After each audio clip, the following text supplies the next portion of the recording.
प्रिय छात्रों, कक्षा 9 हिंदी में कबीरदास की साखी हम पढ़ रहे थे, जिसमें अंतिम आज 4 पद हम पढ़ेंगे। देखिए, इसमें पहला है 12वां इनका दोहा है, यह ऐसा संसार है जैसा सैंबल फूल, दिन दस के व्यवहार को झूठे रंग न भूल। कबीरदास जी ने संसार को जो है नश्वर नाशवान बताया है। कहते हैं कि यह संसार जो है वह नाशवान है, इसलिए कभी इस संसार की मोह माया में या इसकी सुंदरता के आकर्षण में हमें नहीं फंसना चाहिए, हमें निरंतर ईश्वर का ही चिंतन करना चाहिए। तो देखिए, कहते हैं यह ऐसा संसार है, यह माने यह ऐसा माने इस प्रकार का संसार है, यह संसार इस प्रकार से है जैसा जिस प्रकार से सैंबल फूल, सेमल का फूल होता है। सेमल पौधे का जो पुष्प है वह बहुत ही सुंदर, आकर्षक, चटकीला होता है, उसका रंग बहुत ही आकर्षक होता है, लेकिन ना उसमें सुगंध होती है, ना उसका जीवन जो है बहुत ही अस्थायी होता है। थोड़े दिन में 2-4 दिन में जो है वह सूख कर मुरझा जाता है और उसका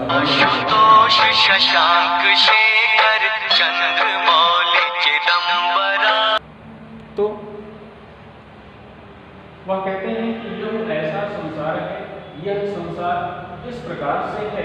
जैसा सैंबल फूल, जिस प्रकार से सेमल का पुष्प होता है कि वह देखने में बहुत ही आकर्षक, चटकीला लगता है, उसी प्रकार से यह संसार भी देखने में बाहर से बहुत ही सुंदर और आकर्षक प्रतीत होता है, लेकिन दिन दस के व्यवहार, इस संसार के 10 दिन के व्यवहार को, व्यवहार माने क्रियाकलाप को, कार्य को जो है, अर्थात थोड़े दिन 10 माने थोड़े दिन के व्यवहार माने कार्य को या क्रियाकलाप को देख करके जो है झूठे रंग अर्थात अवास्तविक सुंदरता में, यानी इस नाशवान सुंदरता में जो है ना भूल कर भी नहीं पड़ना चाहिए। कबीरदास जी कहते हैं कि यह संसार जो है वह सेमल के फूल के समान होता है। जैसे सेमल का फूल थोड़े दिनों के लिए जो है बहुत ही सुंदर ढंग से खिल करके लोगों को आकर्षित करता है, लेकिन फिर वह जब सूख जाता है तो उसका रंग, उसकी आकर्षक, उसका चमक जो है समाप्त हो जाता है। तो उसी प्रकार से यह संसार भी है कि यह संसार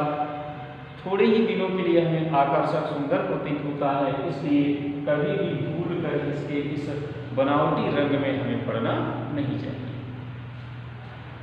अगला है 13वां, ई अवसर चेत्या नहीं पशु जीव पाली दे, राम नाम जानिया नहीं अंत पड़ी मुक्ति। कबीरदास जी कहते हैं कि मानव शरीर बहुत ही दुर्लभ होता है, बहुत ही कठिनाई से प्राप्त होता है, और ईश्वर की कृपा से यदि एक बार हमें मानव शरीर प्राप्त हो गया तो हमें मानव शरीर प्राप्त करके उस ईश्वर को नहीं भूलना चाहिए जिस ईश्वर की कृपा से हमें यह मानव शरीर प्राप्त हुआ है। तो कबीरदास जी मनुष्यों को समझाते हुए कहते हैं कि ई अवसर चेत्या नहीं, ई माने किस, अवसर माने अवसर पर, समय पर, है ना, इस समय पर या इस अवसर पर चेत्या नहीं, यदि हम सचेत नहीं हुए। चेत्या का अर्थ था चेतना, जागना या सचेत, है ना। कहते हैं कि इस समय पर या इस अवसर पर यदि हम सचेत नहीं हुए, यदि हम जागे नहीं और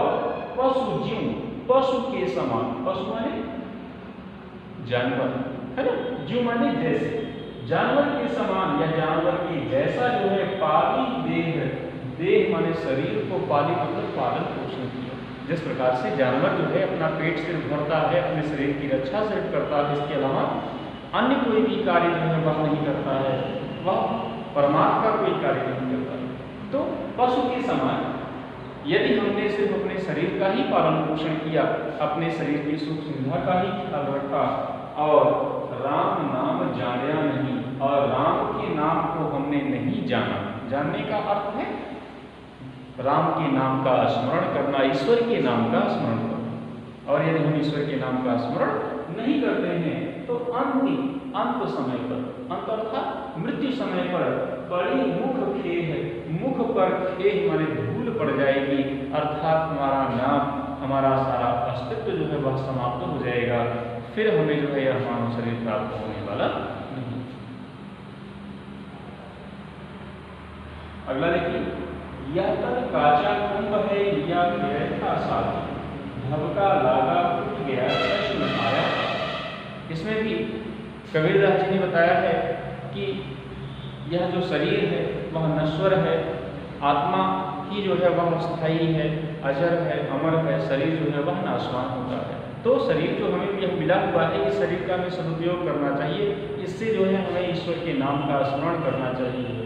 तो वह यही बात इसमें समझा रहे हैं, कहते हैं कि यह तन, यह शरीर, तन माने शरीर, काचा कुंभ, काचा माने कच्चा, कुंभ माने घड़ा, यह शरीर कच्चा घड़ा है, यानी कच्चे घड़े के समान है। यह शरीर जो है वह कच्चे घड़े के समान है। जैसे कच्चा घड़ा होता है जो पका नहीं होता है, उस पर हल्की सी भी चोट लग जाए तो वह फूट जाता है, वह टुकड़े टुकड़े हो जाता है। वैसे ही यह शरीर ही है कि वह कच्चे घड़े के समान है, एक हल्की सी चोट लगेगी और यह शरीर जो है नष्ट हो जाएगा। तो कवि कहते हैं कि लिया फिरे था साथ, लिया माने लेकर, फिरे माने घूम रहे हैं, साथ मतलब साथ में। जिस कच्चे घड़े रूपी शरीर को हम अपने साथ लेकर के घूम रहे हैं, अर्थात हम बहुत संभाल करके इसको रख रहे हैं, इसकी बहुत ही सेवा कर रहे हैं, बहुत ही इसकी सुरक्षा कर रहे हैं, वह कच्चे घड़े के समान शरीर जो है धबका लागा टूट गया। धबका मतलब धक्का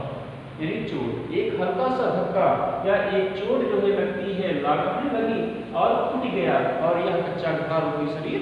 टूट जाएगा। कछ न आया हाथी, फिर हमारे हाथ कुछ नहीं लगेगा, अर्थात हमें पश्चाताप के सिवा और कुछ प्राप्त नहीं होगा। अगला है कबीरा कहा गरबियो देही देही सुरंग, बिछड़िया मिलबो नहीं ज्यों कांचली भुजंग। इसमें भी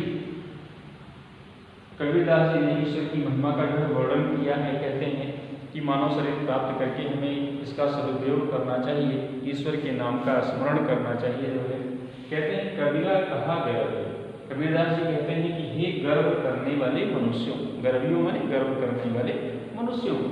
देही देही सुरंग, देही माने शरीर, देही माने देख करके, सुरंग माने सुंदर। इस सुंदर शरीर को देख करके, जो शरीर आपको प्राप्त हुआ है, अपने इस शरीर की सुंदरता को, इसकी बलिष्ठता को देख करके जो है उस पर कभी गर्व मत करना है। कबीरा कहा गर्वियो, कबीरदास जी कहते हैं कि गर्वियो है गर्व करने वाले मनुष्यों,